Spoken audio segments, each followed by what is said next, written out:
Para a gente entender como um remédio funciona no cérebro, vamos esquecer um pouco a biologia e pensar numa coisa bem mais simples: uma casa.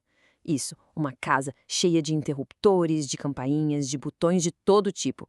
É por essa casa que a gente vai fazer um tour hoje.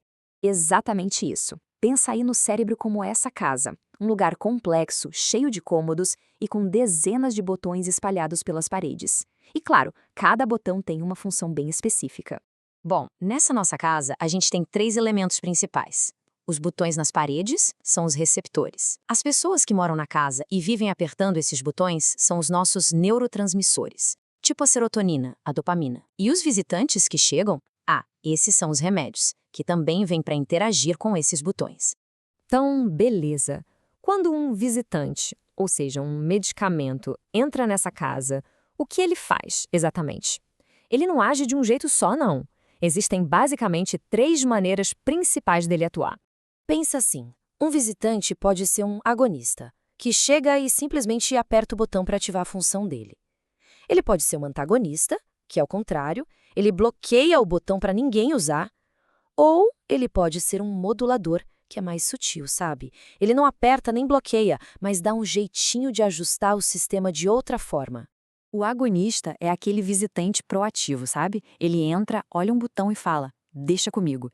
Ele se encaixa no receptor e o ativa, fazendo o efeito acontecer ou até aumentando ele. É como acender a luz para iluminar o quarto. Simples assim. Já o antagonista, bom, ele tem a missão oposta. Ele chega, se posiciona bem na frente de um botão e basicamente monta a guarda ali. Ele impede que as pessoas da casa, os neurotransmissores, consigam apertar aquele botão. E o resultado, o efeito daquele botão diminui ou é totalmente bloqueado. E por último, temos o modulador. O exemplo perfeito são os antidepressivos. Nesse caso, o problema não é o botão em si, mas o fato de que a pessoa, a serotonina, está indo embora da sala muito rápido. Aí o que o remédio faz? Ele age como alguém que tranca a porta de saída. Isso força a serotonina a ficar mais tempo ali no ambiente, aumentando a chance dela apertar os botões certos que regulam o nosso humor. Mas a história não para por aí, não. Acontece que nem todos os botões nessa nossa casa cerebral são iguais. Alguns funcionam como uma campainha, bem simples. Outros já são mais parecidos com um sistema de casa inteligente. Basicamente, temos 2 tipos de botões. Os ionotrópicos, que são as campainhas. Apertou, o efeito é imediato, direto. Clicou, aconteceu. E temos os metabotrópicos, que são os interruptores inteligentes. Você aperta e ele começa toda uma sequência de eventos lá dentro. A resposta demora mais para chegar, mas é muito mais complexa. O processo desse interruptor inteligente é mais ou menos assim. O botão é apertado e isso manda um mensageiro para dentro da célula. Esse mensageiro ativa uma cascata de eventos, tipo um efeito dominó, até que lá no final a mudança de fato acontece. É por isso, por exemplo, que muitos antidepressivos levam semanas para a gente começar a sentir os resultados. Ok, se os remédios são feitos para mexer em botões específicos, por que tantas vezes eles causam uns efeitos que não têm nada a ver com o problema original? Pois é, agora vamos entrar na parte meio caótica da nossa casa. Essa é a pergunta de 1 milhão, né?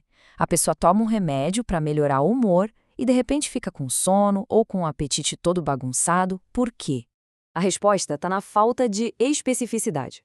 Pensa no nosso visitante, o remédio, como alguém que tem uma chave que abre a porta certa, mas que, sem querer, também serve em várias outras portas e aciona interruptores que não era para mexer. Vamos a um exemplo prático. Imagina que o objetivo do nosso visitante era bem simples: entrar na casa e acender a luz da sala de estar para combater a escuridão da depressão. Uma única tarefa. Mas, na prática, o que aconteceu foi um pouquinho mais bagunçado. Ele cumpriu a missão, acendeu a luz da sala, sim, mas no processo ele também ligou o ventilador do quarto, tocou a campainha da porta e ainda abriu a torneira da cozinha. Esse caos todo são os efeitos colaterais. Trazendo para nossa realidade, um antidepressivo atua nos receptores de serotonina para melhorar o humor. Ótimo. Mas ele também pode interagir com receptores de histamina, o que causa sono, ou com outros sistemas que regulam o apetite. Ele está, sem querer, apertando vários botões ao mesmo tempo. Certo. Então, depois desse tour todo pela casa, pelos botões e pelos visitantes, o que a gente pode levar disso tudo? Vamos amarrar a ideia principal. No fim das contas, a história é essa. O remédio mexe nos botões. A ação pode ser rápida, como uma campainha, ou lenta e complexa, como um sistema inteligente. E muitas vezes ele não aperta só o botão que a gente queria, o que acaba causando uma bagunça geral na casa. Esses são os efeitos colaterais. E isso tudo deixa a gente com uma pergunta para pensar. A planta de cada casa cerebral é única. O grande desafio da medicina hoje é justamente esse: como encontrar ou até criar o visitante perfeito.